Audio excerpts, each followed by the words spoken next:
amigos, eu sou o Reginaldo Aguiar e hoje eu decidi trazer algumas curiosidades sobre aquele encanador que talvez você não conheça tão bem. Fica ligado!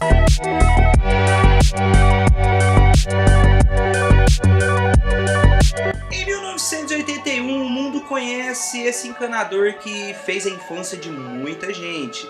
E desde lá, a Nintendo apostou muito na história desse personagem, até porque gera uma graninha boa ali pra ela, não é verdade? Ué. E com tantos jogos e uma história gigantesca, é lógico que não poderiam faltar algumas histórias escondidas ali nas entrelinhas de Mario. E por isso hoje eu decidi trazer 5 curiosidades que marcaram Mario e que talvez você não conheça. Curiosidade número 1. Na época em que Mario foi lançado, existia uma carência ali no mercado de histórias nos games. Até então a galera via aquilo muito superficialmente, era mais a questão da jogabilidade e nem tanto história. E aí que Miyamoto vê a oportunidade de falar assim: ハードウェア技術者が作るっていう。で、それを僕らデザイナーっていうか、僕は工業デザイナーだ。 E com isso Miyamoto e a equipe lá da Nintendo acaba decidindo pegar coisas como inspiração para poder criar o próprio Mario. É lógico que eles queriam olhar para o mercado, ver aquilo que fazia sucesso e a primeira delas não partiu de Miyamoto, por incrível que pareça. Partiu da galera lá da Nintendo, o pessoal que trabalhava ali na recepção, da galera que trabalhava naquelas salinhas ali escondidas. Um certo dia, o dono lá da sede onde era a Nintendo chegou para cobrar o aluguel do pessoal lá, falar assim: ó, vocês estão devendo aluguel, vocês têm que pagar pra gente. E nesse dia um dos funcionários olhou pro cara e falou assim: pô, esse cara aí tá parecendo com um personagem nosso. E até então não existia Mario, existia o Jumpman. E pra você que não sabe quem é Jumpman, nunca ouviu falar, tá achando que eu tô falando besteira, é só assistir o vídeo de Mario que tá aparecendo aqui em cima, que eu já fiz um vídeo contando toda a trajetória do Mario aí nos consoles, no mundo inteiro, beleza? O cara parecia com o Jumpman e falou assim: pô, por que a gente não coloca o nome do personagem com o nome do filho da puta? E o nome do cara era nada mais, nada menos do que Mario Segale, ou Segale. Foda-se. Mas esse era o nome do cara. E como eles notaram essa semelhança entre os dois personagens, tanto o cara que estava ali cobrando, quanto o personagem da Nintendo, eles decidiram homenageá-lo, colocar o nome dele no personagem. Outra inspiração bem maluca e que quase ninguém ouve falar sobre ela, eu inclusive até pouco tempo nunca tinha escutado essa loucura, mas dizem por aí que Miyamoto se inspirou, Miyamoto e a equipe de criação lá de Mario, se inspirou em uma história, Alice no País das Maravilhas, para poder criar o Mario. E lá em 2005, quando Miyamoto dava uma entrevista para a revista Business Week, acho que, se eu não me engano, ela é uma revista conceituada americana que fala sobre negócios. E em um certo momento eles perguntam para Miyamoto de onde surgiu a ideia de Mario. E ele começa a falar de onde que surgiram essas ideias, da onde que partiu. Ele fala que em uma conversa lá com os desenvolvedores, ele disse que queria algo que fosse ao céu azul, fosse ao ar livre e que mostrasse vegetações, mostrasse coisas vivas, que o jogo fosse vivo. Mas aí em um certo momento surge essa correlação entre Mario e Alice. O entrevistador pergunta para Miyamoto sobre essa correlação, se existia realmente essa inspiração, se Miyamoto tinha realmente lido a história para poder fazer Mario. E aí que Miyamoto já de cara já tira todo o nosso cavalinho da chuva aí e fala assim: ó pessoal, calma aí. Não teve inspiração em Alice no País das Maravilhas. Ele fala que durante uma conversa lá com o pessoal, com os desenvolvedores, ele falando sobre ter essa ideia do personagem crescer em certos momentos e talvez utilizar cogumelos para que isso aconteça dentro do jogo, ele disse que em um certo momento da conversa eles começaram a falar sobre Alice no País das Maravilhas. Foi apenas isso, não houve inspiração direta, mas ele deixa muito claro que existe sim uma relação entre os cogumelos e os reinos mágicos com Alice no País das Maravilhas. Então assim, a gente já sabe, não houve inspiração direta na criação do jogo, mas o cara teve ali aquela sacada para poder bolar algo inteligente e correlacionar os dois ali. Então é lógico que ele deve ter usado da expertise para não ter que pagar nada de direitos autorais para poder ir lá e criar uma história que correlacionasse com Alice no País das Maravilhas. Curiosidade número 2. Muitos aí acreditam, inclusive marmanjos da época lá em que Mario foi lançado, de que Mario é cabeça dura pra caramba. E que ele facilmente conseguia quebrar aqueles tijolos, ou até mesmo pegar a estrelinha lá, sem que nada acontecesse com o cérebro dele. Só bater o crânio lá e pronto, quebrava tijolo pra tudo que é lado, e ele conseguia sem dor nenhuma de cabeça. Mas todos nós estávamos enganados.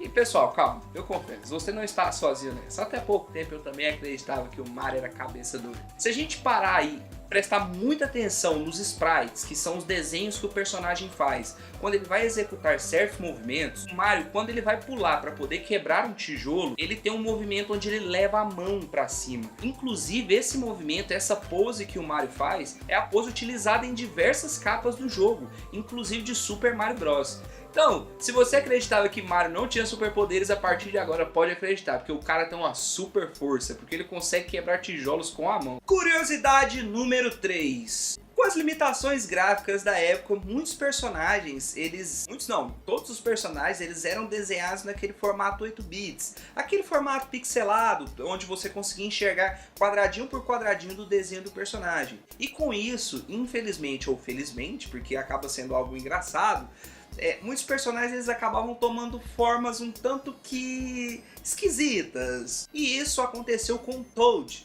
lá no Super Mario Bros 3, se eu não me engano. E se você não conhece Toad ou não tá se lembrar de quem que é aquele cabeça de cogumelo. Esse aqui, ó, esse é o Toad. Ele lá no jogo, durante a missão em que Mario está fazendo, ele entra em um castelo, ele encontra Toad, que vai auxiliá-lo para poder ir à procura da princesa. Mas quando ele chega no castelo, Toad informa para o Mario de que a princesa não está ali, de que ele deve continuar procurando por ela. E quando essa mensagem aparece, o sprite, ou o Toad que é desenhado, ele aparece fazendo esse gesto aqui. Eu acho que o editor vai colocar aqui na tela para vocês a imagem que o Toad está fazendo. Eu não vou fazer aqui por conta do Family Friendly. Fica ao seu dispor aí para poder traduzir o que seria isso.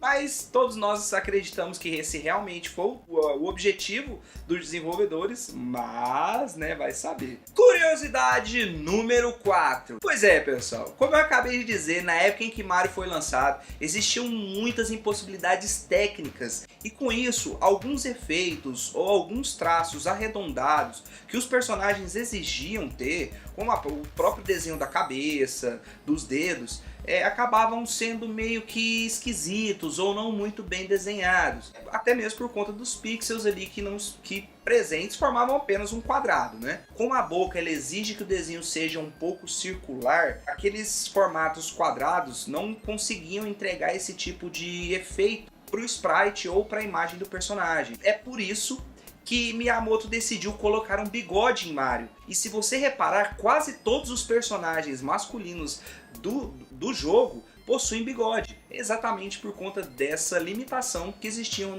na tecnologia de antigamente. E outro problema também que eles acabaram resolvendo de forma ali que muito sagaz é o fato de quase todos os personagens também usarem chapéu. Isso mesmo, pessoal. Exatamente por conta dessa limitação, era muito difícil se desenhar cabelos com quadradinhos. Ficava muito esquisito, ficava um borrão, um negócio que não ficava legal. E outro ponto também bastante interessante que entra nessa parte gráfica é que, se você reparar, a próxima vez que você for jogar do Mario das antigas, repare no formato das nuvens e no formato dos arbustos.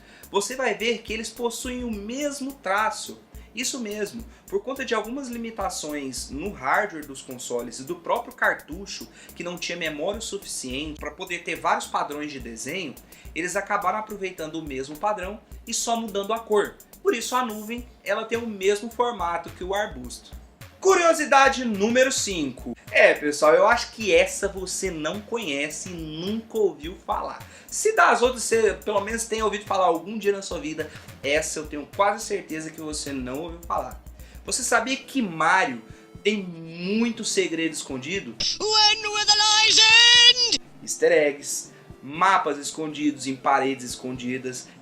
Então se eu for pensar ali em Dark Souls, ali tem aquelas paredes que você pode bater ali, talvez tenha vindo de Mario, né? Mas enfim, Mario tem sim Inclusive, uma delas é o mundo 1 negativo. Mundo 1 negativo? Que porra é essa, Reginaldo? Quando você tá lá no mundo 1 de 2, se você reparar, essa é a forma que Miyamoto decidiu colocar para numerar os mundos em que você tá. Então você tem lá o mundo 1 de 1, 1-1, mundo 1 de 2, 1-2. Quando você tá nesse mundo 1-2, quando você finaliza ele, você tem a possibilidade lá no final da missão de entrar pelo cano. Que só tem uma parede e o cano para você entrar para poder acabar a missão ali, certo? Só que não. Se você pular em cima desse cano e pular em cima da parede, do nada você começa a passar pela parede e libera uma outra parte do mapa onde tem outro cano para você entrar. Quando você entra dentro desse cano, você cai lá no mundo -1. Se a gente for pensar, mundo 1-2, 1-2, tá um negativo, né? O cara é um gênio. Também não foi algo tão fácil de se encontrar, até porque as pessoas só encontraram esse mundo 30 anos depois de que o jogo foi lançado. Se você é daqueles que não gostava daquelas fases aquáticas de Mario, eu sinto muito. Você não vai gostar do mundo -1, porque o primeiro mapa dele é nessa fase aquática. E é isso mesmo que você ouviu, pessoal. Primeiro mapa, porque não existe só a -1. Existe a -2 e a -3. E para que você consiga chegar nelas, basta quando você finalizar a missão, que você voltar lá nesse cano principal, você entra no cano de novo. Você vai sair na fase -2 e sucessivamente na fase -3. Beleza? Então se você não conhecia, agora você conhece, você vai ter algumas horinhas de diversão a mais com o Mario. E é isso aí, pessoal, eu vou ficando por aqui. E se você gostou desse vídeo, quer saber um pouco mais sobre Mario, tem um vídeo aqui no canal onde eu conto toda a história de Mario, desde lá do início, quais foram as inspirações que Miyamoto teve para criar, até o finalzinho lá, até o último jogo do Mario que foi lançado. Assiste lá para você conhecer um pouco mais dele. E pessoal, não se esqueça de curtir esse vídeo aqui, compartilhe ele nas suas redes sociais para que a galera possa conhecer um pouco mais, para que eu possa trazer mais novidades para vocês aqui. E não se esqueça de deixar nos comentários qual o jogo que você queria que eu falasse aqui no canal, que com certeza eu vou falar sobre ele. Beleza? Valeu pessoal e até a próxima. Valeu, falou!